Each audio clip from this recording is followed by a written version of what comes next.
Алғашқы қоңырау соғылды, гүл алып келемін.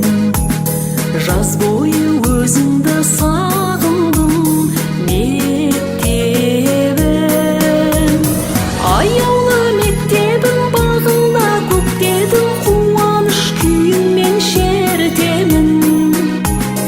Аяулы мектебім мәнім, күндер ай қызықты шуақта, өмірдің бастауы мәні алтын ұям. Аяулы мектебім мәнім, күндер ай қызықты шуақта.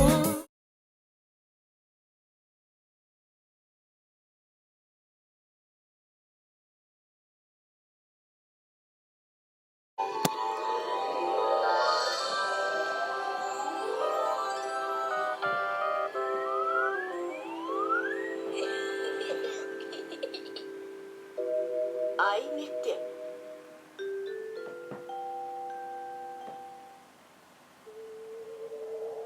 Ақ киімді денелі ақсақалды, соқыр мылқау танымас тірі жанды, үсті басы ақ қырау түсі суық, басқан жері сықырлап келіп қалды. Абай атамыз табиғатты сипаттаса, айналаға жамп ететін сияқты. Абай атындағы академиялық опера және балет театры, Абай операсы, Абай даңғылы, Абай ескерткіші.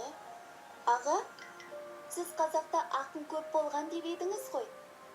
Онда неге барлық жерде тек Абай атамыздың аты жазылған? Дана, барлық жерде емес. Бірақ Абай атамызға деген құрметтің ерекше екені рас.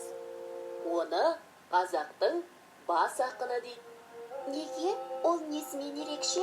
Абай жазба қазақ әдеби тілінің негізін қалаушы.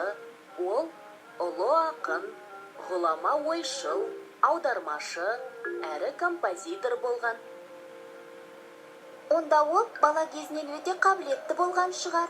Иә, Абай жасынан білімге құштар, өте алғыр бала болған. Анасы Ұлжан мен әжесі Зере өздері білетін ертегі, аңыз әңгімелерді Абайға көп айтатын болған.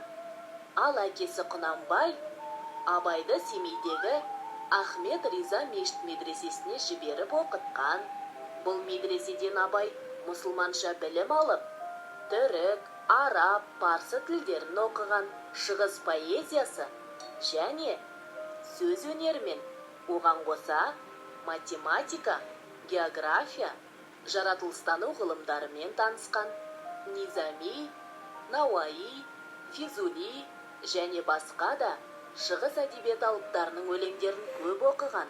Өз бетімен орыс тілін үйреніп, орыстың Пушкин, Гоголь, Лермонтов, Щедрин, Некрасов сияқты ойшылдарының еңбектерімен танысқан. Кейін олардан аудармалар жасайды. Сонымен бірге ағылшын ғалымы Дарвиннің, әлемге әйгілі ақын Шекспирдің шығармаларын да оқиды.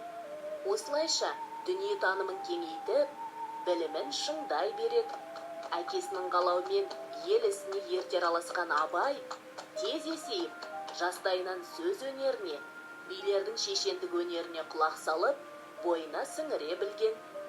Сонда ұлы ақын болу үшін көп оқу керек екен ғой. Көп оқып қана қоймай, жинаған білімді халқының жақсылығына, елдің пайдасына жұмсай білуің керек. Абай өз шығармаларында үнемі халықтың өнері мен білімге, адал еңбек етуге, халыққа пайда келтіруге үндейді. Қалың елім қазағым, қайран жұртым деп, қазаққа жаны ашып, халқы үшін егіледі. Қазақтың баласына арнап жақсы мен жаман туралы көп айтқан. Иә, Абай атамыздың өсек өтірік мақтаншақ, еріншек бекер мал шашпақ, бес дұшпаның білсеңіз, талап, еңбек, терең ой, қанағат рақым ойлап қой. Бес асыл іс көнсеңіз деген жолдарында неден қашық болу, неге асық болу керектігі айтылған. Мен оны ұмытпай, есінде сақтап жүрем. Алан аға, Мен үйдегі сөреден Абайдың аты жазылған 2 ғана кітап көрдім. Одан басқа кітаптары бар ма? Сұрағың өте дұрыс. Шынында да Абай атамыздың мұрасы көлемі жағынан үлкен емес. сен көрген 2 кітап Абай өлеңдерінің жинақтары.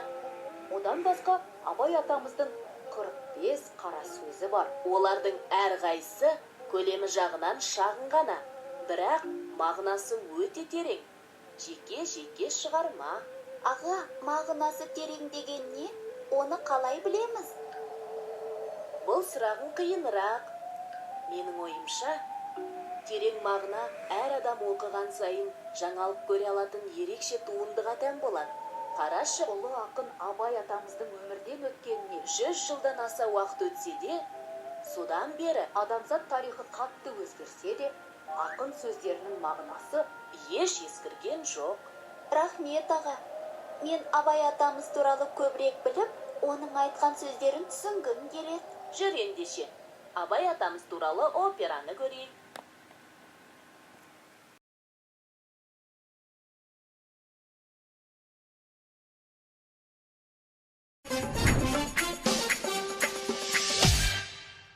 Сен ғұлама Аристотельден кейінгі әлемге әйгілі ғалымның кім екенін білесің бе? 870 жылы, 950 жылдары Сырдария бойындағы Отырар қаласында туып өскен данышпан, энциклопедист ғалым Әбу Насыр әл-Фараби бабамыз. Отырар қаласы сол кездері Фараб деп аталған. Сондықтан да өзінің Мұхаммед ибн Узлах Тархани деген есімін туған жеріне байланыстырып, әл-Фараби деп атаған. Бірнеше тілдерді жетік меңгерген, 100-ден аса ғылыми еңбектер жазған әл-Фараби бабамызды Азияның ғалымдары Ибн Сина, Беруни, Омар Хайям да ұстаз тұтқан.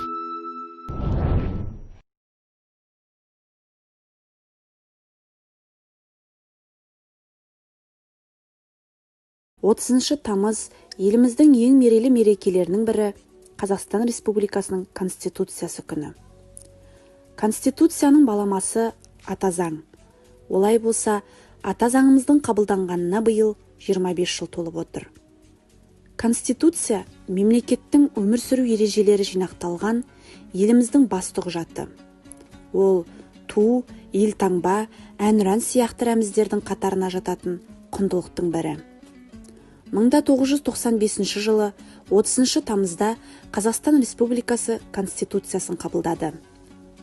Конституция 9 тарау 98 баптан тұрады. Қазақстан Республикасы Конституциясының 27 бабында неке мен отбасы, ана мен әке және бала мемлекеттің қорғауында болады деген сөз тайға таңба басқандай етіп жазылған. Еліміз балаларды мемлекеттің басты байлығы ретінде қамқорлықпен қорғауға алады. Оның айғағы балалар өмірін қорғауға арналған мынадай арнайы заңдар бар. 2002 жылы тамызда бала құқығы туралы заң қабылданды. Бұл заң 9 тарау 53 баптан тұрады. 2002 жылы 2 қыркүйекте Қазақстан бала құқығы туралы конвенцияға қол қойды. Осыған орай елімізде балалар құқығы туралы заңы енгізілді.